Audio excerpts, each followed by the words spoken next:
வாழ்க்கையில நாம பண்ற சில சின்ன தப்புகள் தான் நம்ம நிம்மதிய மொத்தமா கெடுத்துடும். மத்தவங்க உங்கள மதிக்கணும்னா இந்த 7 மிஸ்டேக்ஸ உடனே நிறுத்துங்க. இதுல உங்களுக்கு எத்தனை பழக்கம் இருக்குன்னு கமெண்ட் பண்ணிட்டு மறக்காம நம்ம சேனலை சப்ஸ்கிரைப் பண்ணிடுங்க.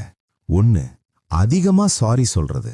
நீங்க தப்பே பண்ணலன்னா மத்தவங்கள சமாதானம் பண்ண எப்பவும் சாரி கேட்காதீங்க. 2. கேட்காம அட்வைஸ் பண்றது. யாரும் உங்ககிட்ட உதவி கேட்காத வரைக்கும் உங்க ஒப்பீனியன்ஸ தேவையில்லாம திணிக்காதீங்க. 3. கெஞ்சி உறவாடுறது. உங்கள விட்டுட்டு போற ஆட்களை என் லைஃப்ல இருங்கன்னு ஒருபோதும் கெஞ்சாதீங்க. 4. எப்பவும் அவைலபிளா இருக்கிறது. எல்லாருக்கும் எப்பவும் அவைலபிளா இருந்தா உங்க வேல்யூவை அவங்க சுலபமா மறந்துடுவாங்க. 5. விளக்கம் கொடுக்கிறது. நீங்க எடுத்த முடிவுக்காக உங்கள புரிஞ்சிக்காத ஆட்களுக்கு எப்பவும் எக்ஸ்பிளைன் பண்ணாதீங்க. 6. விவாதம் பண்றது. தேவையில்லாத ஆட்கள் கூட சண்டை போடுறதை விட அமைதியா விலகிறது தான் எப்பவும் புத்திசாலித்தனம். 7. வேலிடேஷன் தேடுறது. மத்தவங்க கைத்தட்டணும்னு எந்த வேலையும் செய்யாதீங்க.